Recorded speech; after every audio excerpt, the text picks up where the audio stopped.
हमने तो चूज करा, हमें तो पता है कि ये फेल्ड है, हमें तो पता है ये हारे हुए हैं, हमें तो पता है कि हार के बाद वहां प्रमोशन देने की एक कोशिश, ये दिखाने के लिए कि भाई हमने बहुत कुछ कर लिया इस ऑपरेशन के दौरान। लेकिन पाकिस्तान में भी इन्हें फेल्ड मार्शल ही कहा जा रहा है। अब ये सिंध वालों से पूछिए, बलोचिस्तान में पूछिए जरा, इनके लिए कौन है ये? फेल्ड मार्शल है। मैं एक चीज कहूंगी सर, आज बड़ी अच्छी तस्वीर है, आप बैठे हुए हैं, के सिन्हा साहब बैठे हुए हैं, कर्नल नैन बैठे हुए हैं, जरा ये तस्वीरें देखिए। एलओसी पर एलजी मनोज सिन्हा ने मिठाई खिलाई है जवानों को, जरा तस्वीरें दिखाइए प्लीज। 7 आतंकी ठिकाने नॉर्दर्न कमांड ने ध्वस्त किए। दुनिया में भारतीय सेना के पराक्रम की चर्चा हो रही है। एलजी मनोज सिन्हा ने कहा है पाकिस्तान में सब कुछ भारत की पहुंच में है। एलजी मनोज सिन्हा ने मिठाई खिलाई है सेना के जवानों को जाकर, ये तस्वीर देखिए, और कहा है कि पाकिस्तान में हर ठिकाना भारतीय सेना की रेंज में है, रडार पर है। ये तस्वीरें जिसमें सेना के जवान, एलजी साहब उन्हें मिठाई खिला रहे हैं, सेना के जवान हाथ मिला रहे हैं, मिठाई खा रहे हैं। इट्स अ ब्यूटीफुल पिक्चर, और ये ज़रूरी है इस वक्त, क्योंकि ये एक जो प्रोपेगेंडा मशीनरी है वो कैसे गिरती है, ध्वस्त होती है। इन तस्वीरों को देखिए। हमारे यहाँ, हमारे लिए सर, हमारे लिए, हमारे यहाँ हीरो ये जवान है। इन जवानों को मिठाई खिला रही जा रही है। वहां पर एम्बेसडर वोरा उनके लिए दिखाने के लिए सिर्फ फील्ड मार्शल हैं, तो वो फील्ड मार्शल का तमगा पहना रहे हैं उन्हें। हमारे लिए हीरो ये हैं जिन्हें मिठाई खिलाई जा रही है। बहुत धन्यवाद मैम, मुझे बहुत अच्छा लगता है आपके प्रोग्राम में, बहुत हंसी भी आती है, बहुत सीरियस इश्यूज भी, और आपने उसको फील्ड मार्शल दिया। जनरल बख्शी साहब, विद ड्यू रिगार्ड्स, आपने देखा नहीं था कि वो चल रहा था, हाथ में कुछ उठा रखा था, वो फूल की मशाल थी।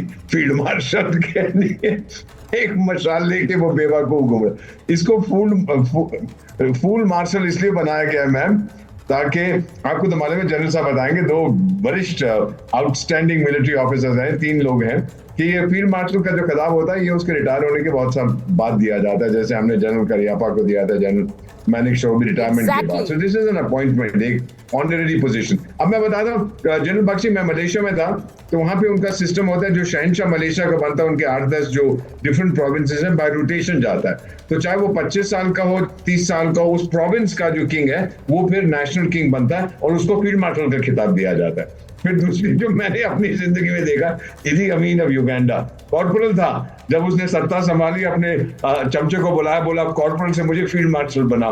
तो साहब ये कैसे, तो रैंक होती है। फिर कहा अच्छा ठीक है कैप्टन, फिर मेजर, फिर ये करके 5 मिनट में वो फील्ड मार्शल भी बन गया।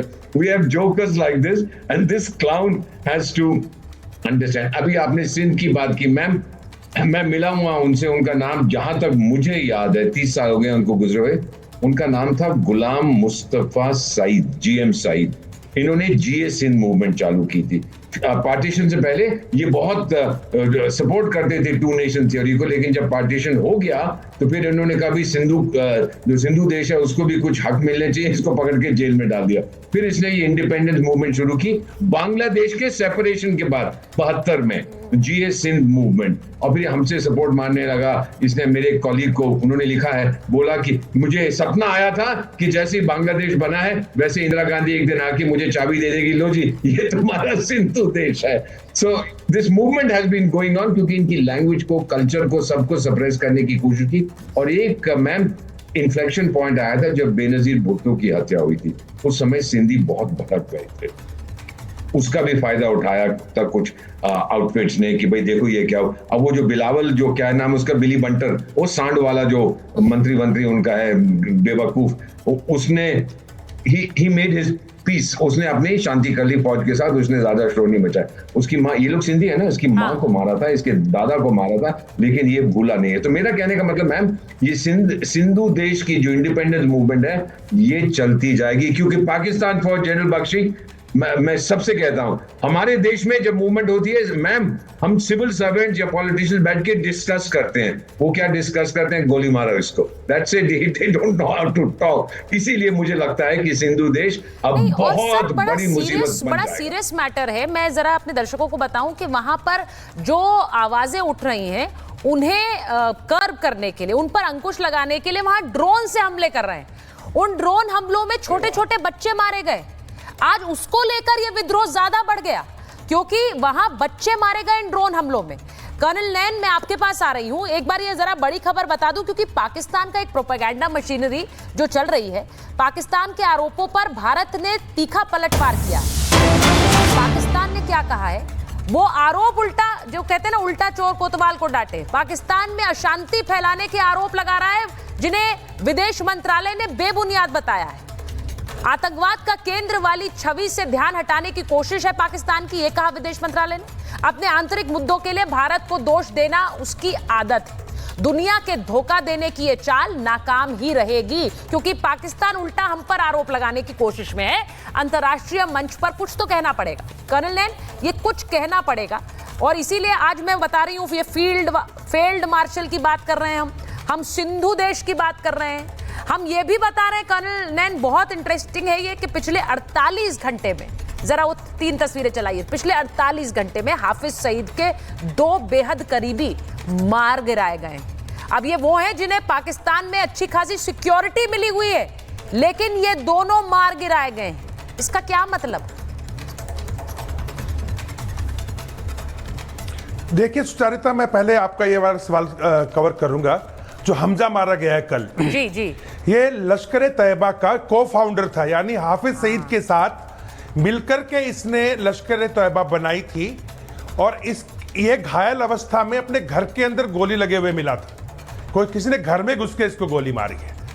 अब रही बात भारत के ऊपर इल्जाम लगाने की, तो देखिए ये जो आसिफ मुनीर है, इसने जिस प्रकार से आपके पीटीआई का जब पूरा इलेक्शन जीत लिया पीटीआई ने, उसके बावजूद पूरी इलेक्शन को रिगिंग करके और पूरे वोटों को लूट के इसने अपने मनगढ़ंत शहबाज शरीफ से लेके नीचे तक एक अपनी कैबिनेट बना करके जो ये रूल कर रहा था अब तक, ये भूल गया कि इमरान खान जेल में है और उसकी बुशरा बीबी भी जेल में है। और सुचारिता, हंसने वाली बात नहीं है, बुशरा बीबी के पास में जिन है, जिन। वो रात को उठ के जिन को मांस खिलाती है, और वो जिन थोड़े से इंडिया के फेवर में है, वो इंडिया को लाइक करते हैं उसके जिन। तो एक एक करके जितने भी ये हैं, हमजा है, सैफुल्ला है, या इससे पहले जितनों की सफाई की और आगे सफाई करेंगे, ये भारत नहीं है, ये है बुशरा बीबी के जिन। अब रही बात जनरल आसिफ मुनीर के फील्ड मार्शल बनने की, देखो वो जमाना गया जब अयूब खान था। अयूब खान के टाइम पे पूरे पाकिस्तान के अंदर पाकिस्तान की सेना की एक छवि हुआ करती थी। पाकिस्तान की सेना को सुप्रीम मानती थी पब्लिक वहां पे, उसके खिलाफ कोई सवाल नहीं उठाता था। वो होम मिनिस्टर भी बना, उसने बाद में तख्ता पलट भी किया। लेकिन ये आसिफ मुनीर जो 2019 के अंदर जब इसको आईएसआई का चीफ बनाया गया था, इसको हटाया गया था इमरान खान द्वारा, ये एक चीज पढ़ना भूल गया कि पाकिस्तान के अंदर पंजाब को छोड़ के, चाहे गिलगिट बल्तिस्तान हो, चाहे आपका खैबर पख्तूनख्वा हो, चाहे आपका बलूचिस्तान हो या सिंध हो, वहां 2 चीज से लोग नफरत करते हैं। एक तो करते हैं पंजाबी से, जितने भी पंजाबी हैं, क्योंकि ये पंजाबियों ने इन सबको लूटा।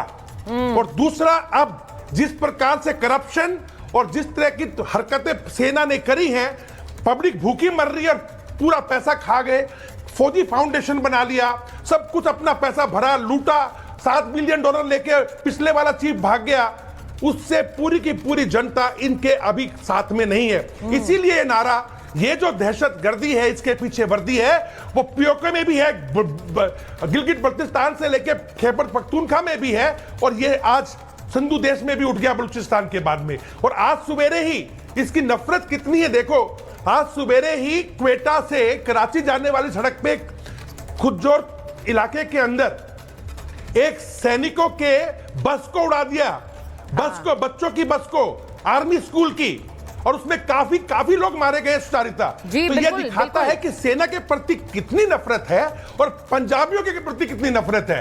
तो ये सोचना, अगर आज की तारीख में हम ये लेके चले, बिल्कुल सही कह रहे हैं आप कर्नल, वो सेना की बस थी। मैं वही तस्वीरें अभी दिखा रही हूँ, आप जब इसका जिक्र कर रहे हैं मैं वो तस्वीर दिखा रही हूँ। ये बस की तस्वीरें जरा हमारे दर्शक देखें, पूरी तरह जल चुकी है, परखच्चे उड़ गए उस बस के, और उस पूरी सड़क को बंद कर रखा है। ये देखिए, क्योंकि वो सेना की बस थी इसीलिए उसको उड़ा दिया गया। अब ये नफरत ही दिखा रहा है। और नफरत क्यों पैदा हुई है? नफरत इसीलिए पैदा हुई है क्योंकि वहां पर लगातार टारगेट किए गए ये लोग। अब 2 मैंने आपको दिखाए बड़े प्रांत पाकिस्तान के, अगर वहां पर इस तरह का एक मूवमेंट शुरू हो गया है, आज नहीं हुआ है, जब वहां पर ये मूवमेंट इस वक्त उस स्टेज पर है जिसमें वो सेना को लगातार टारगेट कर रहे हैं, तो उनके लिए क्या बचा है? क्या इसकी वाहवाही है फील्ड मार्शल की? क्या इसके लिए पदक मिला है फील्ड मार्शल बनाने का आसिम मुनीर को? सवाल सबसे बड़ा यही है। मैं एक बार मेरे जने से ना आपसे पूछूंगी, क्योंकि ये जो तस्वीरें हैं इनके बाद बलोचिस्तान की भी तस्वीरें आई। ये जो तस्वीर अभी कर्नल नैन बता रहे थे, बस के परखच्चे उड़ गए हैं, और ये इसीलिए क्योंकि ये आर्मी स्कूल की बस थी। तो वहां पर अब वो ये कह रहे हैं हमारे बच्चों को, हमारी महिलाओं को आपने इतनी यातनाएं दी हैं कि अब वहां आर्मी के नाम से नफरत है।